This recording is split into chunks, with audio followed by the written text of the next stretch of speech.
दूसरे विश्व युद्ध के अंतिम महीनों में जर्मनी को अपने सैन्य और राजनीतिक पतन का सामना करना पड़ा। बर्लिन तृतीय राइख का प्रशासनिक केंद्र लाल सेना के एक निर्णायक आक्रमण का दृश्य बना, जिसने शहर के एक बड़े हिस्से को नष्ट कर दिया और उसके रक्षकों को 2 मई 1945 को आत्मसमर्पण करने पर मजबूर कर दिया। इसके साथ ही यूरोप में शासन का अंत हुआ और एक अधिग्रहण तथा पुनर्गठन की प्रक्रिया शुरू हुई।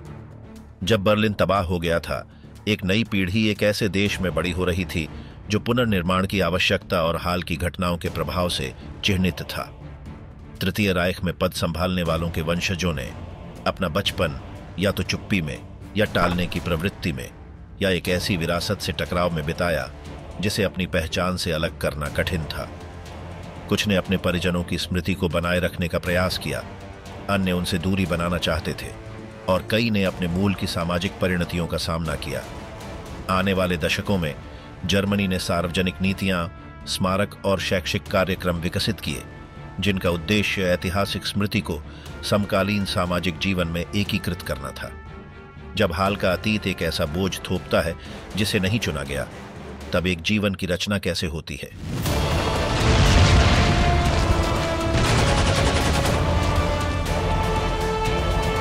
रीच के अंतिम दिन, राक्षस का पतन वसंत ऋतु 1945 में जर्मनी पराजय के कगार पर था। बर्लिन तृतीय राइख का राजनीतिक केंद्र मित्र देशों की बमबारी से तबाह था और लाल सेना की घेराबंदी में था। शहर की आवश्यक अवसंरचना ध्वस्त हो चुकी थी।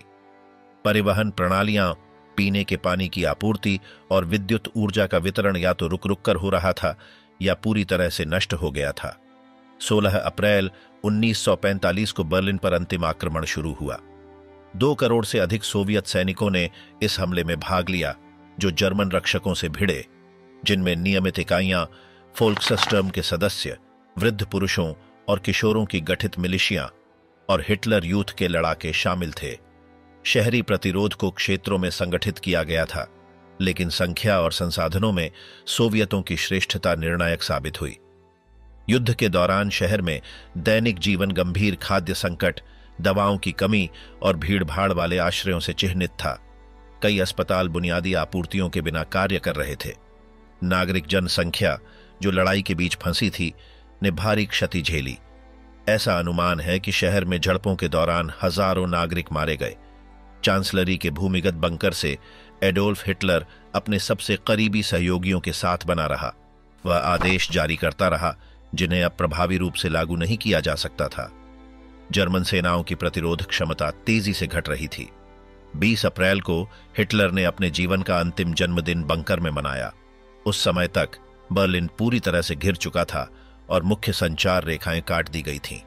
उच्च अधिकारी अपने पद छोड़ने लगे, जबकि कुछ अंत तक बने रहे।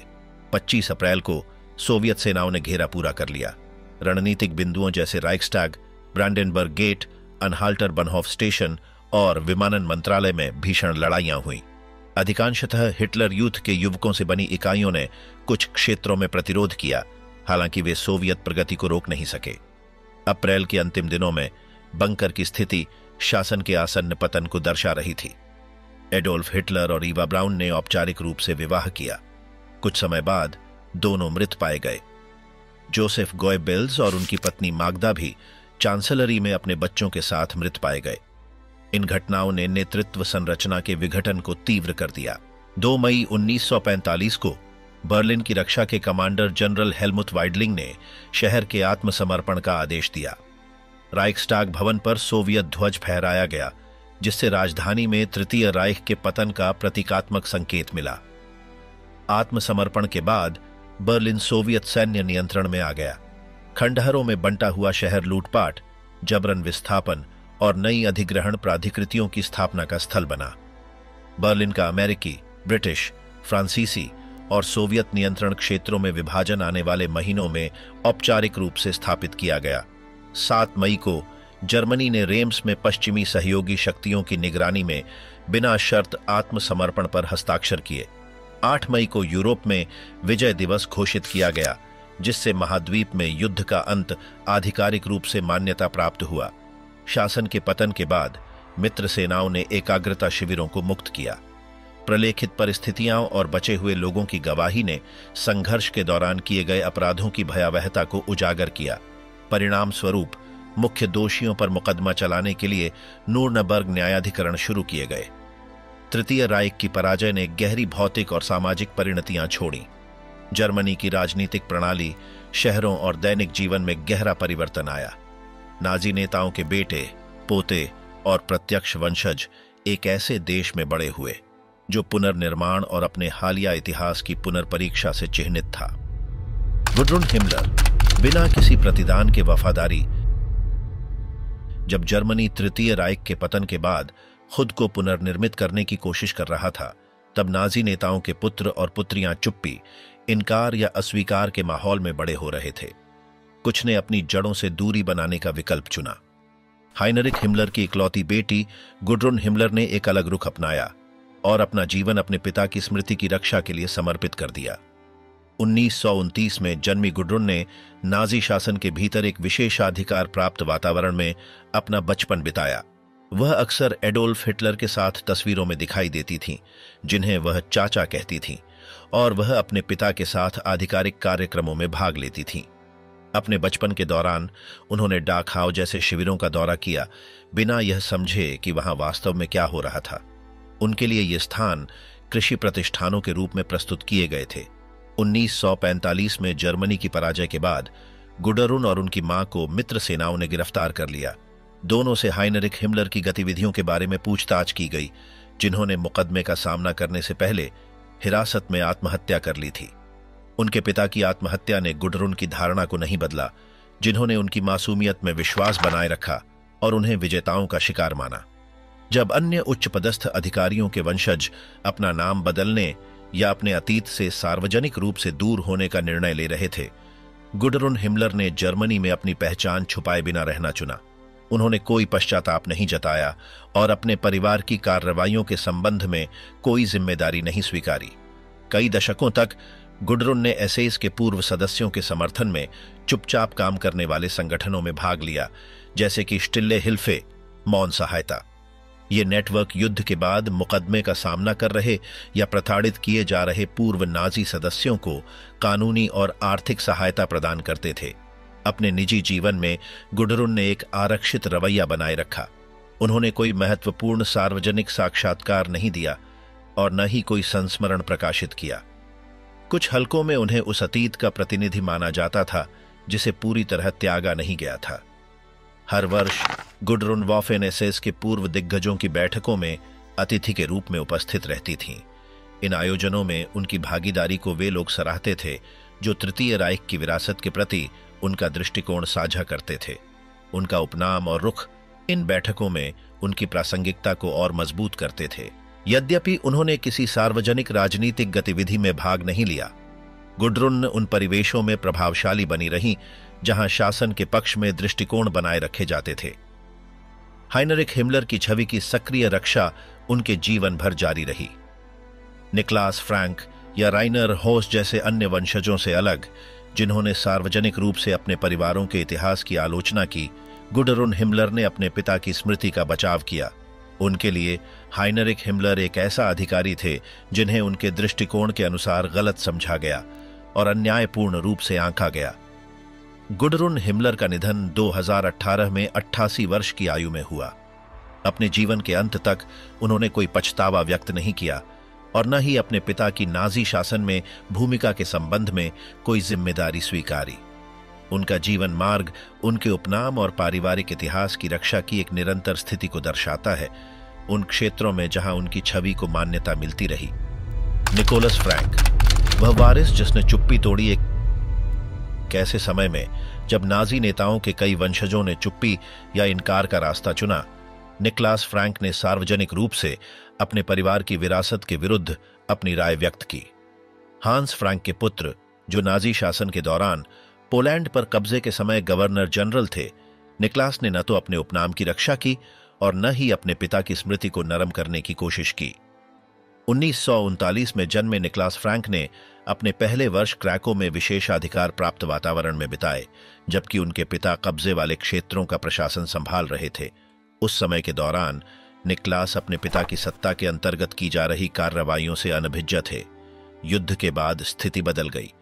1946 में हांस फ्रैंक पर नूर्नबर्ग न्यायाधिकरण में मुकदमा चलाया गया। उन्हें मानवता के विरुद्ध अपराधों का दोषी ठहराया गया और उन्हें फांसी दे दी गई। उनके पिता की फांसी निकलास के लिए अपने परिवार के अतीत से व्यक्तिगत टकराव की प्रक्रिया की शुरुआत थी। अन्य वंशजों से भिन्न जिन्होंने पारिवारिक इतिहास को न्यूनतम करने या न्यायोचित ठहराने का प्रयास किया, निकलास फ्रैंक ने सार्वजनिक खुलासे का रास्ता चुना। 1987 में उन्होंने पुस्तक पिता प्रकाशित की, जिसमें उन्होंने हांस फ्रैंक की कार्रवाइयों और जिम्मेदारियों को सीधे तौर पर संबोधित किया। उनका यह कार्य जर्मनी में अत्यधिक प्रभावशाली रहा, क्योंकि यह नाजी शासन की पितृ आकृतियों के इर्द गिर्द की सुरक्षा या चुप्पी की प्रवृत्ति को तोड़ता था। निकलास की यह पुस्तक केवल जीवनी नहीं थी, यह एक आलोचनात्मक विश्लेषण थी जिसने उनके पिता को एक अवसरवादी व्यक्ति के रूप में प्रस्तुत किया, जिसकी नाजी शासन में सक्रिय भागीदारी वैचारिक निष्ठा की बजाय व्यक्तिगत स्वार्थ से प्रेरित थी। इस प्रकाशन को पारिवारिक अतीत से सार्वजनिक रूप से दूरी बनाए रखने की एक दुर्लभ अभिव्यक्ति के रूप में देखा गया। पुस्तक के प्रकाशन के बाद निकलास फ्रैंक ने चर्चाओं और सम्मेलनों में भाग लिया, जहां उन्होंने नाजी अतीत के प्रति अपनी अस्वीकृति की स्थिति को और अधिक स्पष्ट किया। वर्षों तक उन्होंने एक स्पष्ट रुख बनाए रखा। उन्होंने न अपने पारिवारिक इतिहास को दोबारा लिखने की कोशिश की और न ही अपने पिता की कार्रवाइयों को कम करके दिखाया। उनकी यात्रा आलोचनाओं से अछूती नहीं रही। कुछ वर्गों ने पारिवारिक मामलों को सार्वजनिक रूप से उजागर करने के लिए उनकी आलोचना की, जबकि अन्य ने ऐतिहासिक स्मृति में उनके योगदान की सराहना की। निकलास का मानना था कि अतीत का सामना करना एक व्यक्तिगत और सामूहिक जिम्मेदारी है और विस्मृति कोई विकल्प नहीं होनी चाहिए। अपने जीवन के दौरान निकलास फ्रैंक ने उन व्यक्तिगत कठिनाइयों को स्वीकार किया जो नाजीवाद से जुड़े उपनाम को ढोने में शामिल थीं।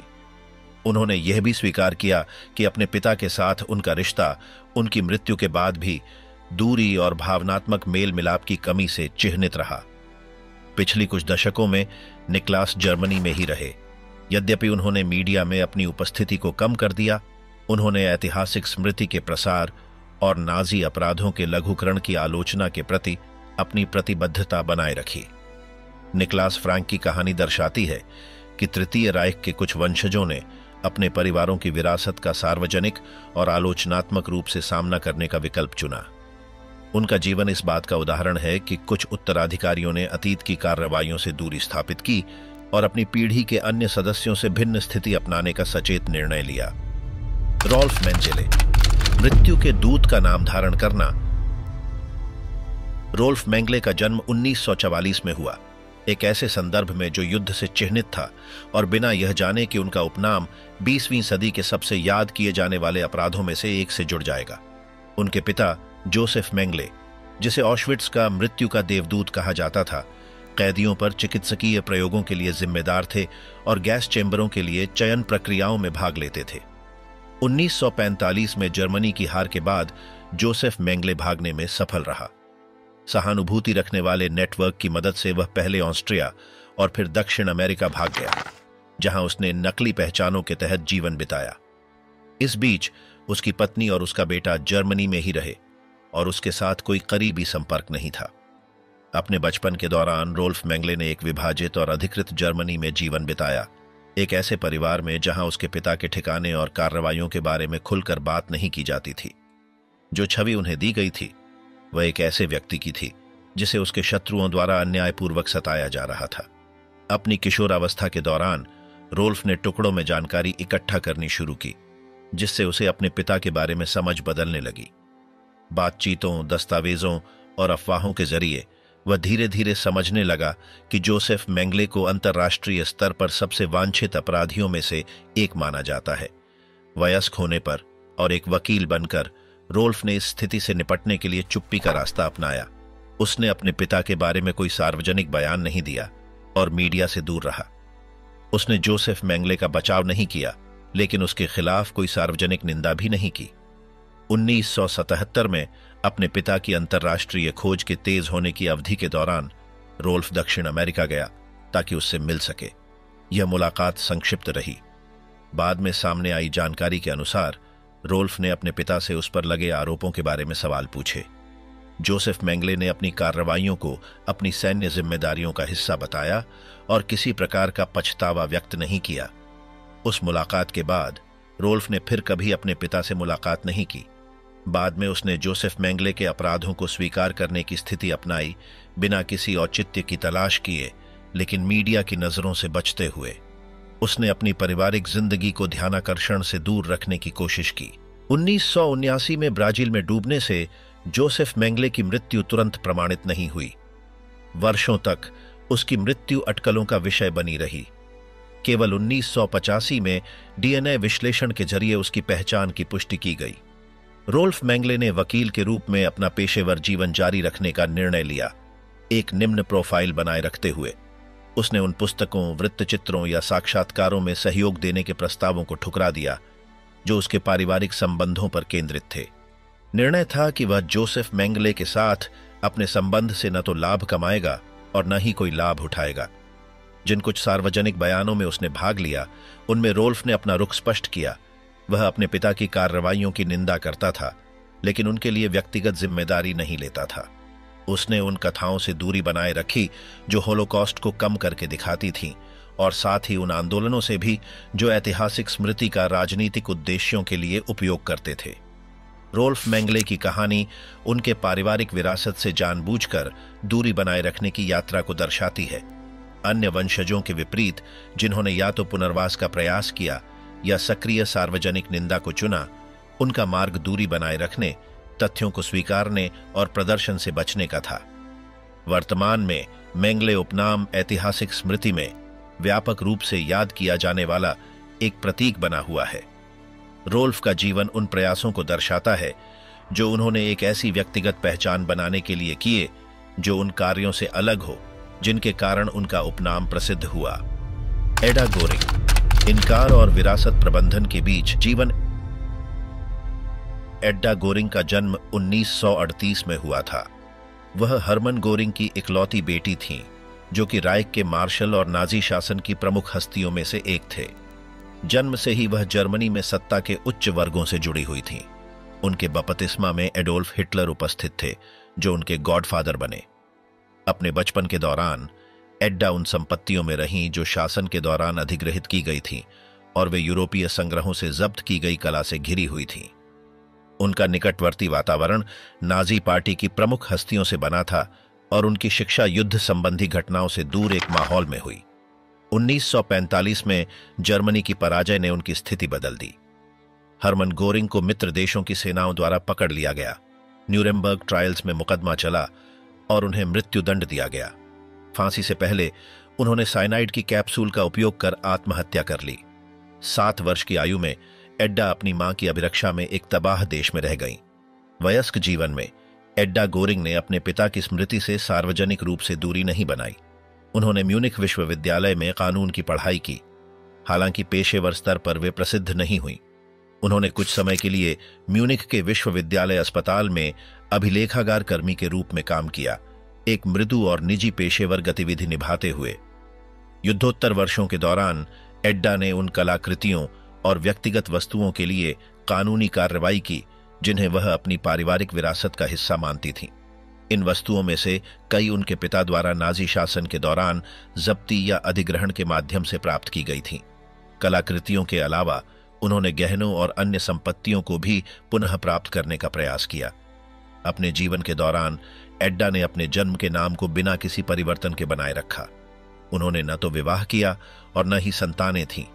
उनका जीवन जर्मनी में एक आरक्षित तरीके से बीता, अपने परिवार के अतीत पर सार्वजनिक रूप से कोई विस्तृत बयान दिए बिना। कुछ जर्मन मीडिया रिपोर्टों के अनुसार वे अपने उपनाम पर गर्व महसूस करती थीं, हालांकि उन्होंने कभी भी खुलकर कोई राजनीतिक रुख नहीं अपनाया। एड्डा गोरिंग न तो किसी चरमपंथी आंदोलन से जुड़ी और न ही नाजीवाद के पुनर्वास से संबंधित गतिविधियों में भाग लिया। उनके पारिवारिक विरासत की रक्षा केवल निजी क्षेत्र तक सीमित रही और भौतिक संपत्तियों की पुनर्प्राप्ति से संबंधित कानूनी कार्रवाइयों तक केंद्रित रही। उन्होंने 1945 से पहले के सामाजिक हलकों के कुछ सदस्यों से व्यक्तिगत संबंध बनाए रखे, लेकिन किसी भी वैचारिक सार्वजनिक गतिविधि से दूर रहीं। वे किसी राजनीतिक संगठन से नहीं जुड़ी और अपने जीवन के अंत तक निम्न प्रोफाइल बनाए रखी। उनका निधन 2018 में म्यूनिख में 80 वर्ष की आयु में हुआ। वे हमेशा जर्मनी में रहीं, निजी रूप से अपने पारिवारिक हितों का प्रबंधन करती रहीं और अपने अतीत के संबंध में सार्वजनिक रूप से कोई विस्तृत बयान नहीं दिया। रेनर होस, ऑन्शविट्स के पोते, एक मिशन के रूप में स्मृति। रेनर होस का जन्म 1965 में पश्चिमी जर्मनी में हुआ था, एक ऐसे परिवार में जो अपने अतीत पर चर्चा करने से बचता था। वह रुडोल्फ होस के पोते थे, जो ऑन्शविट्स कंसंट्रेशन कैंप के कमांडेंट थे, जो नाजी शासन के दौरान नरसंहार के प्रमुख स्थानों में से एक था। अपनी बचपन से ही उनके दादा की छवि स्पष्ट रूप से मौजूद थी, बिना किसी स्पष्ट संदर्भ के कि वह द्वारा किए गए अपराधों में उनकी जिम्मेदारी क्या थी। अपने पहले वर्षों में रेनर एक ऐसे माहौल में पले बढ़े जहां उनका उपनाम पारिवारिक दायरे में सम्मानित था। उनके माता पिता और रिश्तेदार रुडोल्फ होस की गतिविधियों को कम करके पेश करते थे। ऑन्शविट्स को एक हिरासत केंद्र के रूप में प्रस्तुत किया जाता था और उनके दादा को एक सख्त प्रशासक के रूप में दिखाया जाता था। रेनर का असली इतिहास से पहला संपर्क एक स्कूल की यात्रा के दौरान हुआ, जब वह डाचाउ कंसंट्रेशन कैंप गए थे।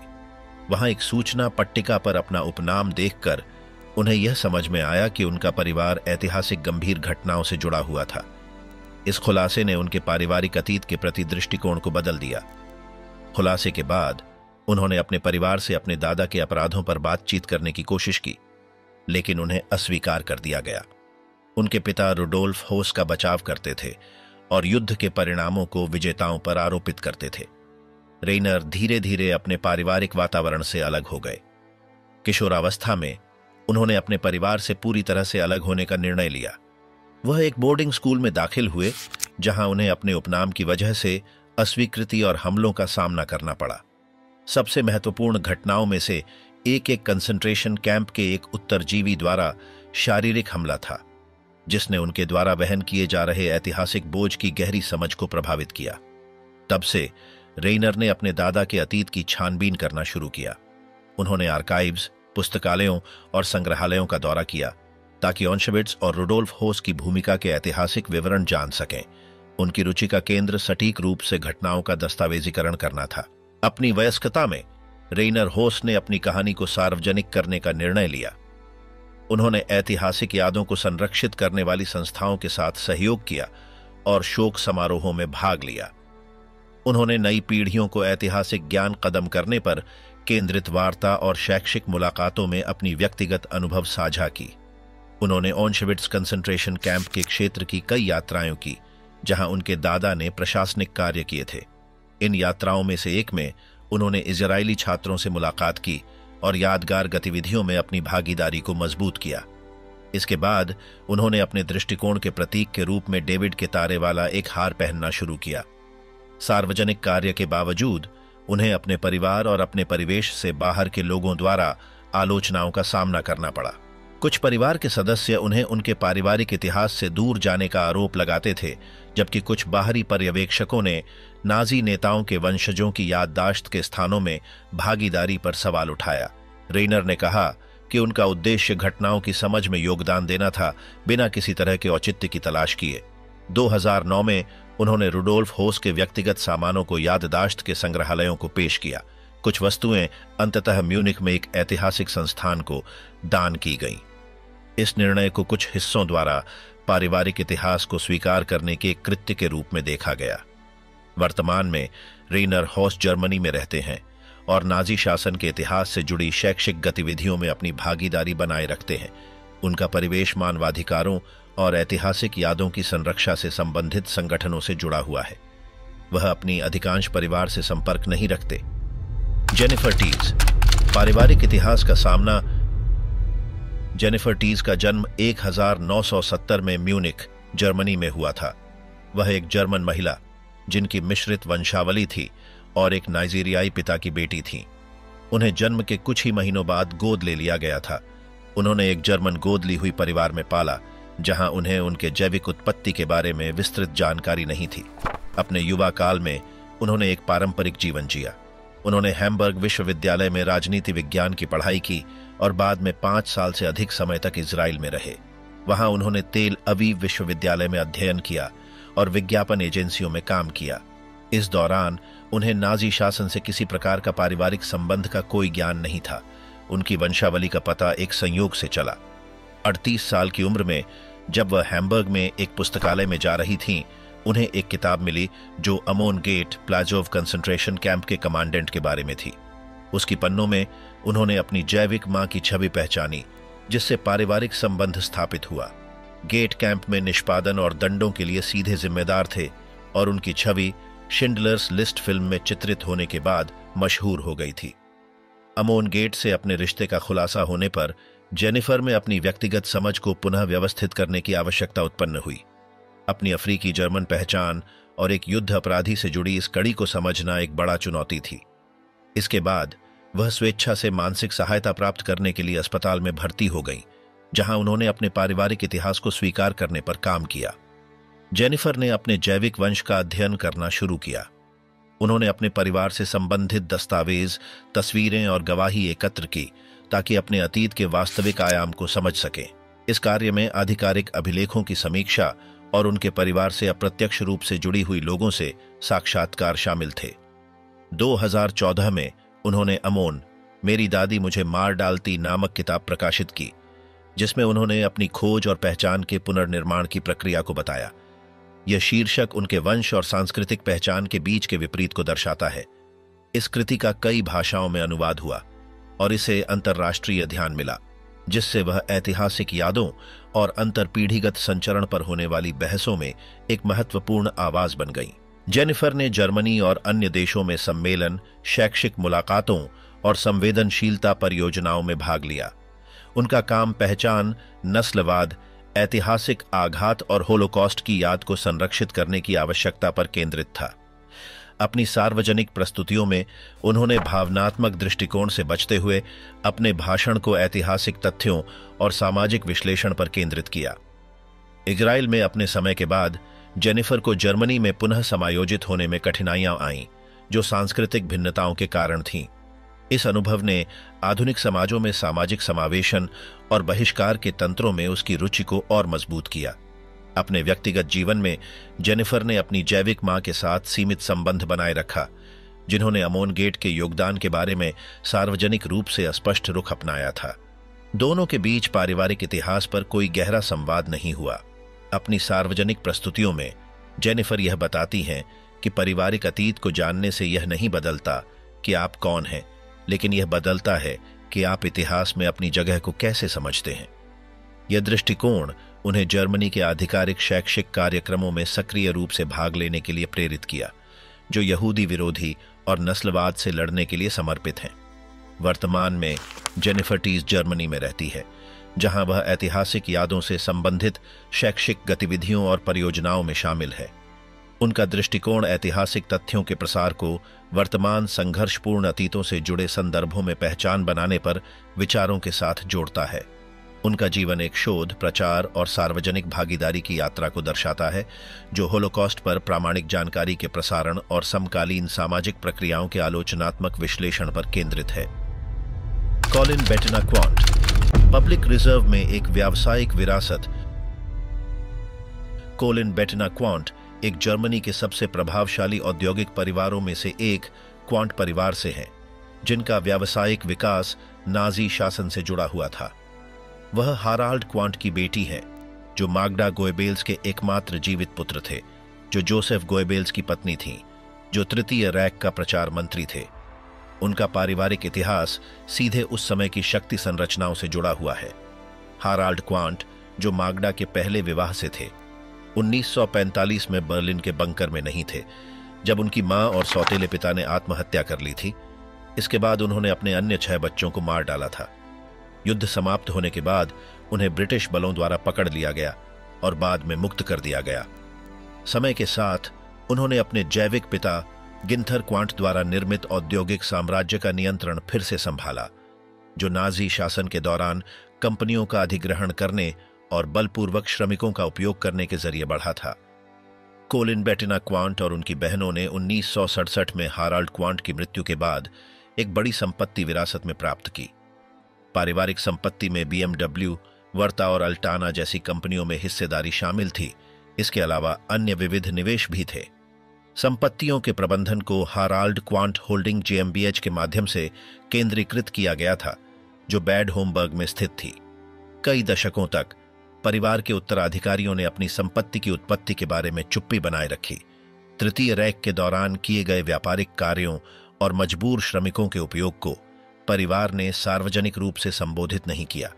21वीं सदी की शुरुआत में पत्रकारों द्वारा किए गए शोधों ने पारिवारिक कंपनियों के नाजी शासन से ऐतिहासिक संबंधों के बारे में जानकारी प्रदान की। दी साइलेंट डायनेस्टी जैसे डॉक्यूमेंट्रीज ने यह उजागर किया कि समूह की कुछ कंपनियां युद्धबंदी और निर्वासितों के श्रम शोषण से लाभान्वित हुई थीं। इस संदर्भ में प्रतिक्रिया देते हुए 2007 में क्वांट परिवार ने नाजी शासन के दौरान अपनी गतिविधियों पर एक स्वतंत्र अध्ययन का आदेश दिया। यह रिपोर्ट, जो बाहरी इतिहासकारों द्वारा तैयार की गई थी, ने पुष्टि की कि समूह की कई कंपनियों ने मजबूर श्रमिकों का उपयोग किया और वे संपत्ति का लाभ उठाने में शामिल थीं। हालांकि उत्तराधिकारी ने इन निष्कर्षों से संबंधित कोई सार्वजनिक मरम्मत उपाय लागू नहीं किए। कोलिन बेटिना क्वांट ने इन मामलों के संबंध में एक निम्न प्रोफाइल बनाए रखी है। उन्होंने अपने परिवार के इतिहास या इसके उनके निजी जीवन पर प्रभाव के बारे में कोई विस्तृत सार्वजनिक बयान नहीं दिया है। उनका व्यावसायिक गतिविधि औद्योगिक और वित्तीय निवेशों के प्रबंधन पर केंद्रित है, जो कॉरपोरेट संरचनाओं के माध्यम से संचालित होती है। कोलिन बेटिना और उनके परिवार के अन्य सदस्यों द्वारा अपनाई गई यह आरक्षित स्थिति जर्मन मीडिया में ध्यान का विषय रही है, जहां कुछ आवाजों ने पारिवारिक व्यावसायिक वृद्धि की ऐतिहासिक पृष्ठभूमि को अधिक स्पष्ट रूप से स्वीकारने की मांग की है। अब तक परिवार ने एक संयमित स्थिति बनाए रखना पसंद किया है। कोलिन बेटिना क्वांट ने किसी भी राजनीतिक गतिविधियों में भाग नहीं लिया है और न ही किसी उग्रवादी आंदोलनों से जुड़ी पहलों को वित्त पोषित किया है। उनका सार्वजनिक जीवन पूरी तरह से व्यावसायिक क्षेत्र में केंद्रित रहा है। उनके निजी जीवन के बारे में उपलब्ध जानकारी सीमित है, जो परिवार की सामान्य गोपनीयता नीति के अनुरूप है। क्वांट परिवार की संपत्ति अब भी जर्मनी की सबसे बड़ी संपत्तियों में गिनी जाती है। विभिन्न अनुमानों के अनुसार पारिवारिक संपत्ति कई अरब यूरो तक पहुंचती है, जिससे वे राष्ट्रीय और अंतर्राष्ट्रीय संपत्ति रैंकिंग में लगातार बने रहते हैं। वर्तमान संदर्भ में परिवार से जुड़ी कुछ कंपनियों ने कॉरपोरेट सामाजिक उत्तरदायित्व की परियोजनाएं शुरू की हैं। हालांकि इन कार्यों को आधिकारिक रूप से नाजी काल की गतिविधियों से संबंधित ऐतिहासिक क्षतिपूर्ति की पहल के रूप में प्रस्तुत नहीं किया गया है। कोलिन बेटिना क्वांट जर्मनी में व्यावसायिक गतिविधियों में सक्रिय हैं और देश के प्रमुख आर्थिक समूहों का हिस्सा है। उनका सार्वजनिक करियर पारिवारिक संपत्ति प्रबंधन की निरंतरता को दर्शाता है, जिसमें पारिवारिक संपत्ति की ऐतिहासिक उत्पत्ति पर किसी महत्वपूर्ण बहस में हस्तक्षेप नहीं किया गया है। हिटलर युवा पीढ़ी, शिक्षा, युद्ध और युद्धोत्तर। तीसरे रैक के अंतिम वर्षों में हजारों जर्मन किशोरों को हिटलर यूथ में शामिल किया गया। यह संगठन, जिसे नाजी शासन दिया गया था, के सिद्धांतों के तहत युवाओं को प्रशिक्षित करने के लिए स्थापित किया गया था, ने अधिकार के प्रति आज्ञाकारिता, सैन्यकरण और नस्लीय श्रेष्ठता में विश्वास को बढ़ावा दिया। 1943 से जब जर्मनी की सैन्य स्थिति खराब होने लगी, हिटलर यूथ के कई सदस्य युद्ध में लड़ने के लिए भेजे गए। 16 या 17 साल के किशोरों ने 12वीं एसएस पैंजर डिवीजन हिटलर जुगेंड में शामिल होकर पश्चिमी मोर्चे पर लड़ाई लड़ी। नॉर्मंडी जैसी लड़ाइयों के दौरान इन इकाइयों को अपनी अपरिपक्वता के कारण भारी नुकसान हुआ। युद्ध के अंत ने इस पीढ़ी के लिए तुरंत एक नया अध्याय नहीं खोला।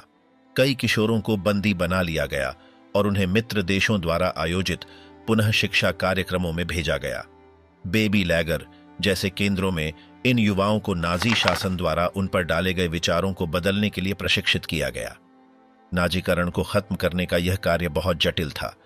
ये युवा ऐसे तंत्र में बड़े हुए थे जिसने वैकल्पिक विचारधाराओं की अनुमति नहीं दी थी। उन्हें कंसंट्रेशन शिविरों के बारे में फिल्में दिखाने, पीड़ितों के गवाही सुनाने और इतिहास की कक्षाओं के माध्यम से अपराधों की गंभीरता से अवगत कराया गया। इन पुनः शिक्षा कार्यक्रमों की प्रभावशीलता में भिन्नताएं थीं। कुछ युवा नाजी विचारधाराओं से खुद को अलग करने में सफल रहे और लोकतांत्रिक जर्मनी में अपने जीवन को पुनर्निर्मित किया। वहीं अन्य ने निजी तौर पर या सीमित समूहों में नाजी विचारों को बनाए रखा। समय के साथ इस पीढ़ी के सदस्यों को उस समाज में अपनी युवावस्था के अनुभव को समाहित करना पड़ा जो नाजी शासन का विरोध करता था। कई मामलों में उन्होंने अपनी भागीदारी के बारे में सार्वजनिक रूप से बोलने से परहेज किया। कुछ ने इसे अपनी युवावस्था और विकल्पों की कमी के परिणाम स्वरूप समझाया। हिटलर यूथ के कुछ पूर्व सदस्य युद्ध के बाद जर्मनी में नागरिक, राजनीतिक और आर्थिक जीवन में महत्वपूर्ण पदों पर पहुंचे। उनके किशोर काल के विचारधारात्मक पृष्ठभूमि को सामान्य रूप से एक अतीत के रूप में देखा गया जिसे पार करना था। हालांकि कभी कभी यह सार्वजनिक बहस का कारण बन जाता था जब यह उजागर होता था।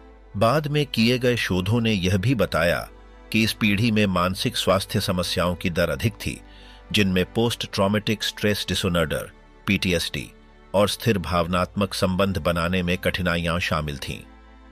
हिंसा के संपर्क और प्रारंभिक रूप से विचारधारा से प्रभावित होने के कारण उनके मानसिक स्वास्थ्य पर दीर्घकालिक प्रभाव पड़ा। सार्वजनिक दृष्टिकोण समय के साथ बदल गया। युद्ध के बाद के शुरुआती दशकों में यह माना जाता था कि ये किशोर एक ऐसे तंत्र के शिकार थे जिसने उन्हें नाजी विचारधारा में ढालने की कोशिश की थी। हालांकि जैसे जैसे ऐतिहासिक शोध ने गति पकड़ी, यह बहस भी उठी कि नाजी शासन के दौरान इन किशोरों की व्यक्तिगत जिम्मेदारी क्या थी। यह पीढ़ी के कुछ सदस्यों ने संस्मरण प्रकाशित किए, जिनमें उन्होंने हिटलर यूथ में अपने अनुभवों का वर्णन किया। इन कथाओं ने प्रोपेगेंडा के लिए इस्तेमाल किए गए तरीकों के दस्तावेजीकरण और उस युवा संगठन के आंतरिक कामकाज की समझ में योगदान दिया। आज हिटलर यूथ के अधिकांश पूर्व सदस्य वृद्ध हो चुके हैं या उनका निधन हो चुका है।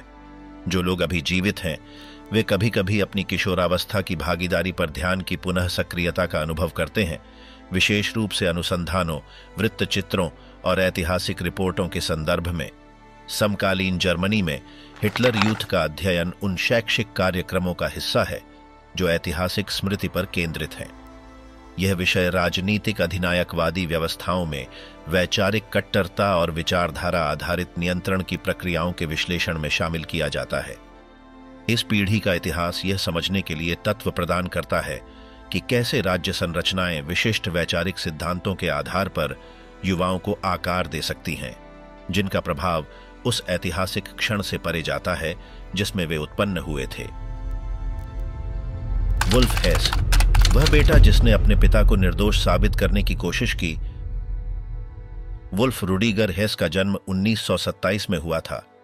वे रुडोल्फ हेस के इकलौते बेटे थे, जो जर्मन नाजी पार्टी के प्रमुख नेताओं में से एक थे। उनके जन्म से ही उनका जीवन उनके उपनाम की सार्वजनिक पहचान और उनके पिता के राजनीतिक इतिहास से जुड़ा था। 1941 में जब वुल्फ 3 साल के थे, रुडोल्फ हेस ने स्कॉटलैंड के लिए एक अनधिकृत उड़ान भरी थी, जिसका उद्देश्य जर्मनी और यूनाइटेड किंगडम के बीच एक अलग शांति समझौता करना था। यह मिशन विफल हो गया और रुडोल्फ हेस को पकड़ लिया गया। युद्ध के अंत के बाद उन्हें न्यूरेमबर्ग ट्रायल्स में न्यायिक कार्यवाही का सामना करना पड़ा और शांति के खिलाफ अपराधों के लिए उन्हें आजीवन कारावास की सजा दी गई। पोस्ट वॉर जर्मनी में पले बढ़े वुल्फ हेस ने एक ऐसे संदर्भ में जीवन बिताया जिसमें उनका उपनाम अस्वीकृति की प्रतिक्रियाएं उत्पन्न करता था। अपनी बचपन और युवावस्था के दौरान उन्हें अपने परिवार के इतिहास को लेकर सामाजिक धारणाओं से जुड़ी कठिनाइयों का सामना करना पड़ा। अन्य वंशजों से अलग, जिन्होंने अपने पूर्वजों से सार्वजनिक दूरी बनाए रखी, वुल्फ ने अपने पिता की स्मृति की रक्षा में सक्रिय दृष्टिकोण अपनाया। 60 के दशक से वुल्फ हेस ने सार्वजनिक अभियान शुरू किया, जिसमें उन्होंने रुडोल्फ हेस की रिहाई की मांग की, जो स्पांदाउ जेल में सजा काट रहे थे। बयानों, प्रदर्शनों और कानूनी कार्रवाई के माध्यम से उन्होंने यह तर्क किया कि उनके पिता का लंबा कारावास राजनीतिक कारणों से था। वुल्फ हेस का कहना था कि रुडोल्फ हेस की उड़ान का उद्देश्य शांति समझौते को प्राप्त करना था और उनकी सजा अन्य नाजी नेताओं की तुलना में अधिक कठोर थी। उन्होंने यह भी व्यक्त किया कि उनके पिता की कारावास की परिस्थितियां मानवाधिकारों के सिद्धांतों का उल्लंघन करती थीं। 1987 में जब रुडोल्फ हेस की स्पांदाउ जेल में मौत हुई, तो वुल्फ ने सार्वजनिक रूप से आधिकारिक आत्महत्या की कहानी से असहमत किया। उन्होंने यह तर्क किया कि चिकित्सा रिपोर्टों और उपलब्ध गवाहियों में असंगतियां थीं। इसके बाद उन्होंने निजी जांचों को बढ़ावा दिया और मृत्यु से संबंधित आधिकारिक फाइलों को खोलने की मांग की। अपनी दावों के लिए सरकारी समर्थन की कमी के बावजूद वुल्फ हेस ने वर्षों तक अपनी स्थिति बनाए रखी। अपनी सार्वजनिक गतिविधियों के साथ साथ उन्होंने जर्मनी में एक वास्तुकार के रूप में काम किया। उन्होंने कई किताबें लिखीं, जिनमें उन्होंने अपने पिता के इतिहास को अपनी दृष्टि से प्रस्तुत किया और उन्हें एक व्यक्ति के रूप में चित्रित किया जो एक कूटनीतिक समाधान की तलाश में था। उनकी प्रकाशित कृतियों ने इस संस्करण की रक्षा की कि युद्ध के बाद रुडोल्फ हेस के साथ अन्यायपूर्ण व्यवहार किया गया। वुल्फ हेस का सीधे तौर पर संगठित नियो-नाजी आंदोलनों से कोई संबंध नहीं था। हालांकि उनके रुडोल्फ हेस के पक्ष में किए गए समर्थन को कभी कभी चरमपंथी दाएं गुटों द्वारा उपयोग किया गया, लेकिन उन्होंने इन संगठनों के साथ सार्वजनिक रूप से किसी भी आधिकारिक संबंध से बचने की कोशिश की। उनका निधन 1901 में 62 वर्ष की आयु में हुआ। अपने जीवन भर वुल्फ रुडिगर हेस ने अपने पिता का सार्वजनिक रूप से समर्थन किया, लेकिन नाजी शासन के अपराधों या तीसरे रैह काल में रुडोल्फ हेस की राजनीतिक जिम्मेदारी पर कभी कोई बयान नहीं दिया। कैटरीन हिमलर, वह पोती जिसने अपने इतिहास पर शोध किया। कैटरीन हिम्मलर का जन्म 1967 में पश्चिमी जर्मनी में हुआ था। वह हाइनरिक हिम्मलर के वंशजों की तीसरी पीढ़ी से हैं, जो एसएस के प्रमुख और नाजी शासन की मुख्य हस्तियों में से एक थे। उनके दादा अर्न्स्ट हिम्मलर हाइनरिक के छोटे भाई थे। बचपन से ही कैटरीन अपने उपनाम के ऐतिहासिक महत्व से अवगत थीं। उनके पारिवारिक वातावरण में नाजी अतीत का उल्लेख टुकड़ों में और अक्सर कम करके किया जाता था। पारिवारिक इतिहास को अधूरी जानकारी के साथ आगे बढ़ाया गया, जो कि युद्धोत्तर जर्मनी में एक सामान्य प्रवृत्ति थी। अपनी युवावस्था के दौरान कैटरीन ने बर्लिन में राजनीतिक विज्ञान का अध्ययन करने का निर्णय लिया और अपनी पढ़ाई को स्मृति प्रक्रियाओं और ऐतिहासिक संघर्षों के विश्लेषण की ओर केंद्रित किया। जैसे जैसे उनका शैक्षणिक मार्ग आगे बढ़ा, उन्होंने नाजी शासन में अपने परिवार की भागीदारी की व्यवस्थित रूप से जांच करना चुना। 2005 में उन्होंने हिम्मलर ब्रदर्स नामक पुस्तक प्रकाशित की, जिसमें उन्होंने अपने पूर्वजों की शासन में संलिप्तता को प्रलेखित किया। यह कृति अभिलेखागारों की जांच, पारिवारिक साक्षात्कारों और आधिकारिक दस्तावेजों के विश्लेषण पर आधारित थी। कैटरीन ने न केवल हाइनरिक हिम्मलर के व्यक्तित्व को उजागर किया, बल्कि अपने परिवार के अन्य सदस्यों की राज्य की संरचना में भागीदारी को भी संबोधित किया। उनका दृष्टिकोण दस्तावेजों पर आधारित और आलोचनात्मक विश्लेषण से परिपूर्ण था। अन्य वंशजों के विपरीत, जिन्होंने चुप्पी या बचाव का रास्ता अपनाया, उन्होंने एक ऐसा मार्ग चुना जो प्रमाणित जानकारी के संकलन और प्रस्तुति पर केंद्रित था। अपनी खोज में कैटरीन ने उजागर किया कि उनके दादा अर्न्स्ट हिम्मलर शासन के दौरान राज्य रेडियो के प्रशासन में एक पद पर कार्यरत थे और उन्होंने आधिकारिक प्रचार के प्रसार में योगदान दिया। उन्होंने यह भी दस्तावेजीकृत किया कि उनके परिवार के सदस्यों की नाजी संस्थाओं के साथ कैसे संबंध और सहयोग थे। हिम्मलर ब्रदर्स की प्रकाशित होने पर उनके पारिवारिक घेरे में विभिन्न प्रकार की प्रतिक्रियाएं उत्पन्न हुईं। कुछ सदस्यों ने उनकी पहल का समर्थन किया, जबकि अन्य ने उसकी आलोचना की, यह मानते हुए कि पारिवारिक इतिहास को सार्वजनिक रूप से उजागर करना उपनाम की छवि को नुकसान पहुंचाता है। कैटरीन हिम्मलर ने ऐतिहासिक स्मृति पर केंद्रित बहसों, सम्मेलनों और शैक्षिक परियोजनाओं में भाग लिया। अपनी प्रस्तुतियों में उन्होंने ऐतिहासिक प्रक्रियाओं के अध्ययन में पारिवारिक संदर्भों के विश्लेषण के महत्व को रेखांकित किया और सामूहिक जिम्मेदारियों की अनदेखी से बचने पर बल दिया। उन्होंने कई बार यह स्पष्ट किया है कि पारिवारिक इतिहास को जानना व्यक्तिगत दोष स्वीकार करना नहीं होता, लेकिन यह प्रलेखित तथ्यों को समझने और साझा करने का दायित्व अवश्य उत्पन्न करता है। उनके कार्य का उद्देश्य ऐतिहासिक दस्तावेजीकरण को सुदृढ़ करना और स्मृति की रक्षा करना है। वर्तमान में कैटरीन हिम्मलर जर्मनी में निवास करती हैं। वह अनुसंधान में संलग्न है और नाजी इतिहास और स्मृति की पीढ़ीगत संचरण प्रक्रियाओं से संबंधित शैक्षिक पहलों में भाग लेती है।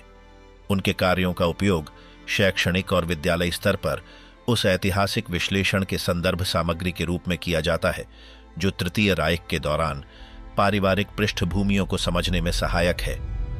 स्मृति को बनाए रखना।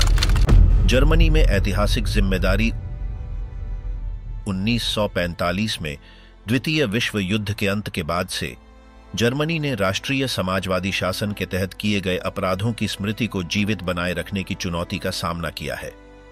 इस स्मृति का सार्वजनिक और सामाजिक प्रबंधन दशकों में विकसित हुआ है और यह जर्मन लोकतांत्रिक पहचान का एक अनिवार्य हिस्सा बन चुका है। युद्ध के बाद के वर्षों में अतीत का सामना करने की प्रक्रिया धीमी और सीमित थी। हालांकि 1960 के दशक से उन पीढ़ियों के साथ जो सीधे संघर्ष में शामिल नहीं थीं, एक व्यवस्थित आलोचनात्मक पुनरीक्षण की प्रक्रिया शुरू हुई। अभिलेखों का खुलना, बचे हुए लोगों की गवाही और युद्ध अपराधियों के खिलाफ मुकदमे 1933 से 1945 की अवधि की घटनाओं पर एक ठोस ऐतिहासिक आधार स्थापित करने में सहायक रहे। स्मारकों, संग्रहालयों और स्मृति स्थलों का निर्माण, जैसे बुचेनवॉल्ड स्मारक या बर्लिन में होलोकॉस्ट स्मारक, इस स्मृति नीति का केंद्रीय भाग रहा है। इन पहलों का उद्देश्य नाजी शासन की पीड़ितों, यहूदियों, राजनीतिक विरोधियों, विकलांग व्यक्तियों, समलैंगिकों, जातीय अल्पसंख्यकों और अन्य सताए गए समूहों की स्मृति, दस्तावेजीकरण और चिंतन के लिए एक स्थान प्रदान करना है। जर्मनी में स्मृति की संस्कृति शैक्षणिक प्रणाली में भी प्रकट होती है। बुचेनवॉल्ड या डाखाउ जैसे पूर्व एकाग्रता शिविरों की विद्यालय यात्राएं पाठ्यक्रमों का हिस्सा है। इन अनुभवों का उद्देश्य नई पीढ़ियों को साक्ष्य और स्मृति स्थलों के माध्यम से इतिहास के साथ प्रत्यक्ष संपर्क प्रदान करना है। कुछ आवाजें पूरे देश में इन यात्राओं को अनिवार्य बनाने की वकालत करती हैं। डिजिटल क्षेत्र में समकालीन पहलों ने स्मृति कार्य को नई तकनीकों के अनुरूप ढालने का प्रयास किया है। सोशल मीडिया में सूझन जैसी नागरिकों द्वारा शुरू की गई परियोजनाएं दिखाती हैं कि आधुनिक उपकरणों का उपयोग ऐतिहासिक तथ्यों को याद रखने के महत्व को प्रसारित करने के लिए किया जा सकता है। इन कार्रवाइयों का उद्देश्य युवा दर्शकों तक पहुंचना और एक बढ़ते डिजिटल उपभोग के संदर्भ में ऐतिहासिक ज्ञान को मजबूत करना है।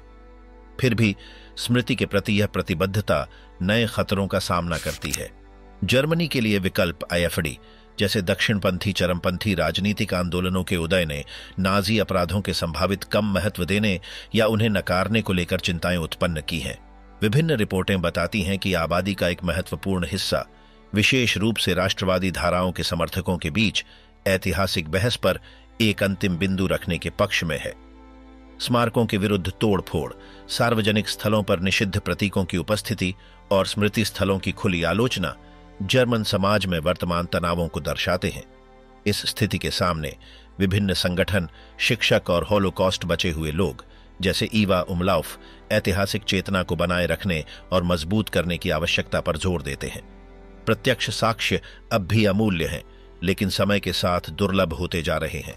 इसलिए विस्तृत प्रलेखन और पीढ़ीगत ज्ञान संचरण को स्मृति की रक्षा में प्राथमिकता माना जाता है। जर्मनी ने अपने अतीत का सामना करने के लिए एक कानूनी, सांस्कृतिक और शैक्षिक संरचना विकसित की है। फिर भी समकालीन राजनीतिक और सामाजिक प्रक्रियाएं ऐसे नए परिदृश्य प्रस्तुत करती हैं जिनमें यह सुनिश्चित करने के लिए सतत प्रयास आवश्यक है कि इतिहास न तो भुलाया जाए और न ही उसे तुच्छ समझा जाए। नाजी शासन के अपराधों की स्मृति केवल एक स्मारक महत्व नहीं रखती, बल्कि यह असहिष्णुता, चरमपंथ और राज्य द्वारा लागू की गई व्यवस्थित हिंसा के परिणामों के बारे में एक ऐतिहासिक चेतावनी भी है। इस स्मृति को संजोना आज की लोकतांत्रिक प्रतिबद्धता का एक मूलभूत हिस्सा माना जाता है।